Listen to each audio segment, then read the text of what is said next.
तर आता बातमी आहे ठाण्यातून। ठाण्यातील मतमोजणीसाठी अधिकारी आणि कर्मचारी वर्गाचं प्रशिक्षण शिबिर नुकतंच पार पडलं। मतमोजणीसाठी नियुक्त अधिकारी आणि कर्मचाऱ्यांची रंगीत तालीम 3 जूनला मतमोजणीस्थळी होईल। ठाणे लोकसभा मतदारसंघात 6 विधानसभा मतदारसंघ आहेत। प्रत्येक विधानसभा मतदारसंघात 14 याप्रमाणे एकूण 84 टेबल्सवरती मतमोजणी होणार आहे।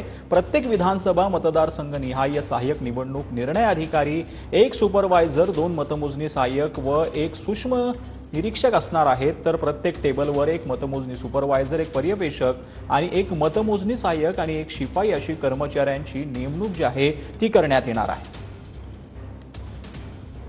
तर ठाण्यामध्ये लोकसभेसाठी मतमोजणीचं कसं नियोजन आहे ते आपण ग्राफिक्सच्या माध्यमातून समजून घेऊयात। प्रत्येक विधानसभा मतदारसंघात 14 याप्रमाणे 84 टेबल्सवरती ही मतमोजणी होणार आहे। प्रत्येक विधानसभा मतदारसंघ निहाय सहाय्यक निवडणूक निर्णय अधिकारी असणार आहे।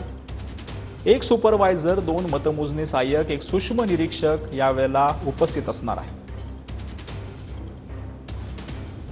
तर प्रत्येक टेबलवर एक मतमोजणी सुपरवायझर, एक पर्यवेक्षक, एक शिपाई, एक मतमोजणी सहाय्यक अशी देखील लोक तिथे उपस्थित असतील। तर 1000 अधिकारी आणि कर्मचाऱ्यांची नियुक्ती ठाणे लोकसभा मतमोजणीसाठी करण्यात आलेली आहे।